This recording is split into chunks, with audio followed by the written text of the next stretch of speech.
you're doing again. Well, I'm pretending I'm the developer. So I'm going to sniff around this opportunity. So we've identified an opportunity. So we need to qualify the opportunity. So I think we need to look at, ultimately, the value of the land, which is, location, adjacent property values, and then we're going to look at anything that could be related to slowing or preventing us from doing what we want to do. So easements, environmental site assessment work, if it, ESA phase 1, phase 2, if that hasn't been done or needs to be done. Utilities, this is a big one. Gas, water, sewer, power, and then access, road access, which is all, you'll be familiar with this. Traffic impact studies, da da da da. Right. So what are we going to, what's the value of this piece of land? And developers are always looking for something that's undervalued. It's that when you look at this, okay, here's the potential. We're looking for something that we're going to get for a song, and sometimes what we're looking for is something that has something that might be impeding it. So for instance, the faith lands, zoning, right? Put that one, big one in here for the planner. Yeah, and buildings which don't lend themselves to conversion, demolition for a start. Zoning or change of use. So now you're really speaking my language. Yeah, so change of use means, in the building code terms, change of use may mean going from an assembly occupancy to a residential occupancy, which may have impacts to limiting distances and acceptable openings and all that good stuff. So this here, there are a lot of people, well, I have a client, wouldn't say because I'm being recorded, but that client's entire business is he identifies opportunities, he qualifies the opportunities, and then he puts the piece of land, doesn't buy it, he puts it under an agreement. So he says, okay, if everything works out, will you sell it to me?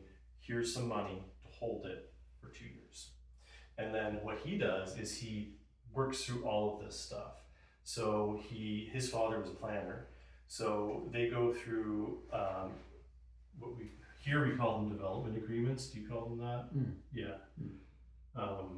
So development agreements, which is basically changing the use or something that is not as right on the land. So going through that.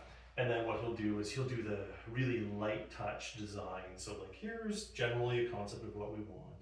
And he works through this, which is all desk-based and paper. What is his role? What is he called?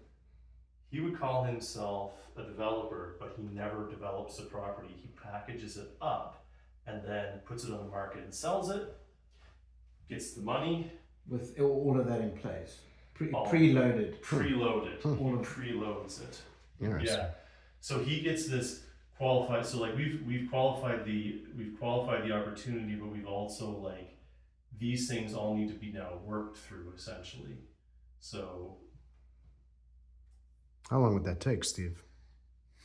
Depends on the municipality. Mm-hmm. So the one thing you will have is the one thing you're going to have is, because we are a charity, because if we're doing this the way we've talked about, we're going to have connections within the community with churches or other groups. Anything that has to go to council will usually be very positive. So if council is a barrier, the only thing where we, like Kayla mentioned today, if you're in a situation where people can be touchy, like she mentioned the town being a little touchy, and versus the county saying, well, everything's kind of far apart, we don't care. Right. That's where you get into the NIMBY world, right? so I think that we can probably,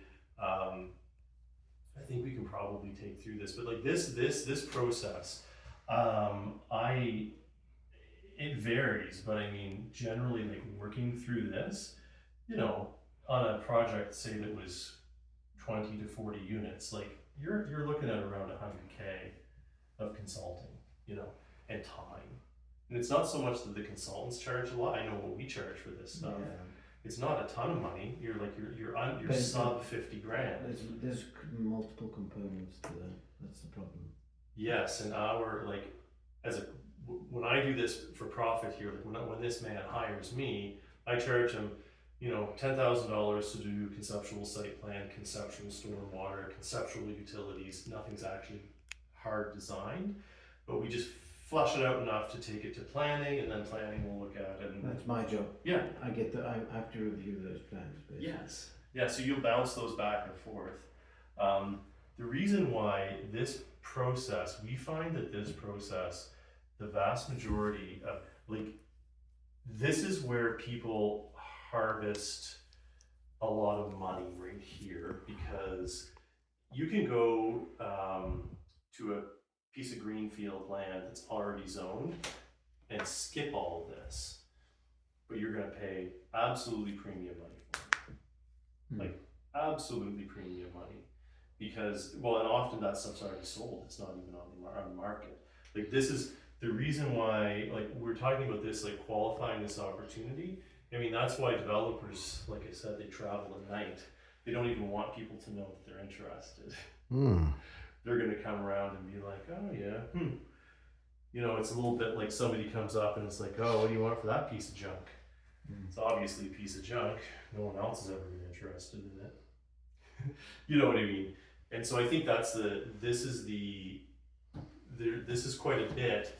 And I mean, we can absolutely hire consultants, but I think managing this process, Christians for Housing would have I would say some sort of project coordinator or manager or somebody doing this in-house, because this is not highly technical, but it is highly important.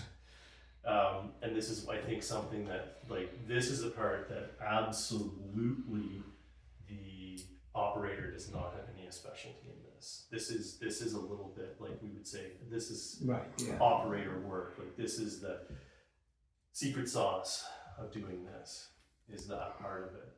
So if we do that, and that's our step, and we get through the kind of pre-building stuff. Once we've got through this, we're going to have a DA or building permit of some sort, right? We're gonna be okay with the government. Did you say that whole process is about $100,000 to do? It can be up to. I mean, obviously, if you come into a place that's say we had that church that we looked at today with a great big parking lot in front of it, utilities are there, all sorts of stuff is there. The only thing you'd have to do would be to go through the development agreement process, because I believe it's not zoned for housing, although I'm pretty sure in Truro they just proposed or approved an amendment that all faith properties that are currently registered as faith properties can do as right housing at this scale. So which means our Truro Town. They did that. If they've done it, it's been talked about, because planner told me about it. That's great.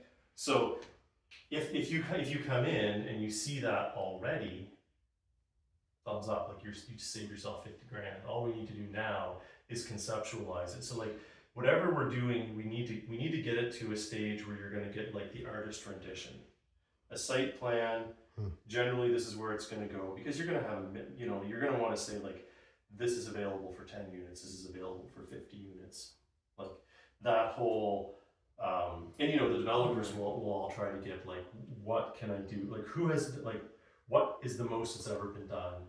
Ask for that, get what they give you, and then build what you can afford. right? That's their tactic. Okay, should I quit recording now? It's okay, guys? You can. This is so valuable Well, to. just carry on recording if you don't Yeah. mind, if you got the space. Maybe, yeah. Let me. You want to use mine? Let's see. I'm gonna stop.